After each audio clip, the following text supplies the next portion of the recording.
வணக்கம் நேயர்களே. கமலின் பொன்விழா ஆண்டான 2009 ரஜினி பேசிய பேச்சு அனைவரது கவனத்தையும் ஈர்த்துள்ளது. அதுதான் இது. கலைத்தாயிடம் நான் ஒரு முறை கேட்டேன், ஏமா எங்களை எல்லாம் கையை பிடிச்சு நடத்திட்டு வர, கமலை மட்டும் தோலை தூக்கி வச்சு கொண்டாடுற, நாங்களாம் உங்களுக்கு பிள்ளையா இல்லையான்னு கேட்டேன். அதுக்கு கலைத்தாய் சொல்கிறாங்க, நீயாவது ஒரு ஜென்மத்தில் தான் நடிகனாக ஆகணும்னு ஆசைப்பட்ட, ஆனால் கமல் அப்படி இல்லை.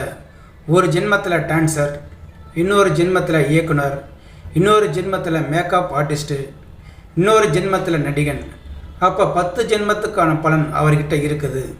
அதனால தான் அவரை தூக்கி தோளில் வச்சிருக்கிறேன், உங்களை எல்லாம் கையை பிடிச்சு நடத்திக்கிட்டு வரேன். இதுதான் உண்மைன்னு அவங்க சொன்னாங்க. எனக்கு ரொம்ப ஆச்சரியமான விஷயம் இதுதான் என்றாராம் ரஜினிகாந்த். சிலைக்காக பீடம் செய்வார்கள், அந்த பீடத்துக்கு ஏற்ற மாதிரி தான் சிலைகள் செய்ய முடியும். ஆனால் கமல் அப்படி கிடையாது.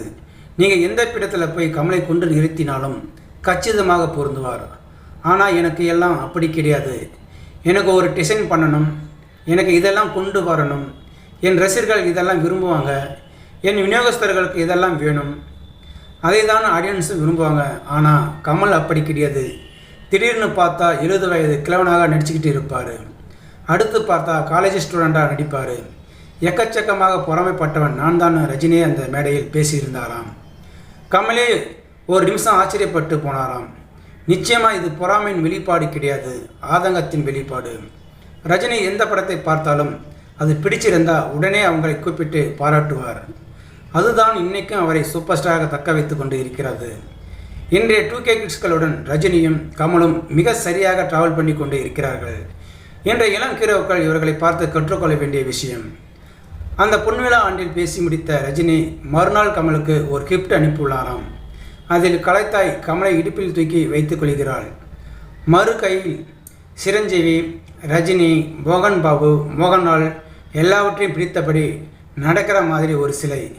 இதை கமல் ரொம்பவே ரசித்தாராம்.